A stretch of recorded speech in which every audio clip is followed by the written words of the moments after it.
Hello fellow pun lovers, Bright Idea here with another informative and entertaining video for you. Have you ever heard somebody unironically say that their favorite dance is the flamingo? Or ask you to pass the Farmer John cheese? Or suddenly confess that their destiny has brought them to you? Lorraine, my density has brought me to you. What? If any of these situations ring a bell for you, then you at least have some idea of what a malapropism is. What's that? You've never heard of a malapropism before? My cheapest Apollo fleas. Let me see if I can't shed some light on this illuminating subject. Hit it!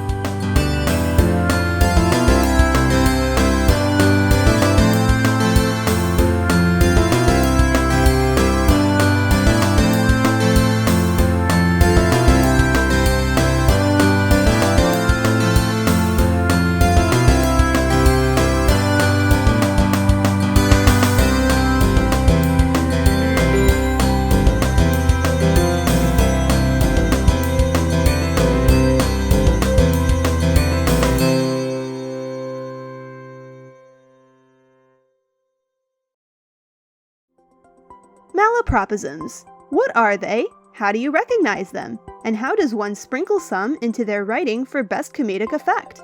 Let's start at the very beginning, with the word itself, what it means, and where it comes from. Part 1. Hysterical history. A malapropism, which comes from the French phrase malapropos, meaning poorly placed, is the use of an incorrect word or phrase in place of something with a similar sound, resulting in a nonsensical, sometimes humorous utterance. Suppose somebody said that they saw an optional delusion, where they really meant to say optical illusion. Try to say that 5 times fast. In the late 18th century, playwright Richard Brinsley Sheridan wrote a character for his first play, The Rivals, called Mrs. Malaprop, who frequently misspoke by using words which don't quite have the meaning she intends, but certainly sound similar to what she meant to say. I would have her trained in geometry, that she might know something of the contagious countries.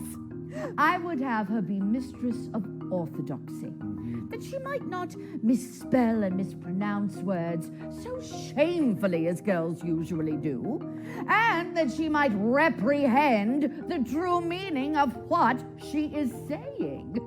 Even earlier, Shakespeare's play, Much Ado About Nothing, introduced us to Dogberry, Night Watchman of Messina, who also mistakenly uses the wrong words comedically. For example, announcing that he's comprehended 2 auspicious persons rather than apprehended 2 suspicious persons, and has this to say instead of wishing them damnation. I will be condemned into everlasting redemption for this. Part 2. How to spot them in the wild. Upon first glance, it's really easy to confuse a malapropism with a pun, given how similar they are on the surface. But the main difference comes down to the speaker's intention. Did they really mean to call a tandem bicycle a tantrum bicycle? Because we all know how temperamental those things can get, right? Another form of wordplay that's very similar to both malapropisms and puns are eggcorns. These are words that sound like completely different words, though it's based more on the listener mishearing the speaker's dialect than a person misusing the wrong words. An eggcorn might apply for things like flaming yawns and bone apple tea.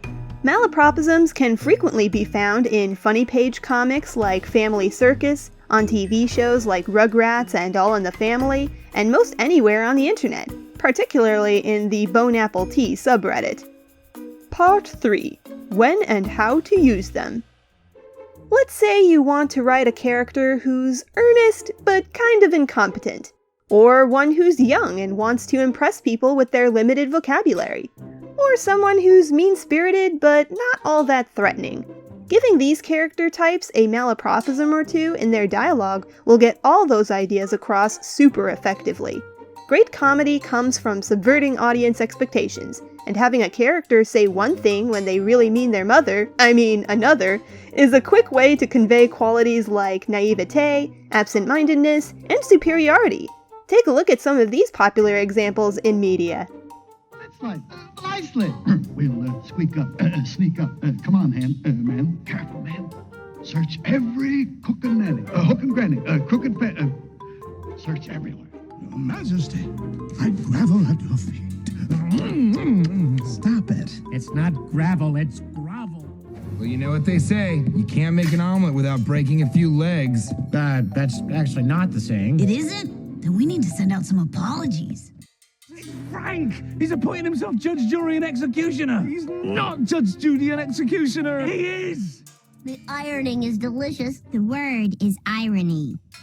Several times a day, Michael says words that are way beyond my vocabulary. I know where this is going. Do you? No. Okay. Remember Spider Face? No. Okay, because the quote was, cut off your nose to Spider Face. Okay. Yeah. Good evening.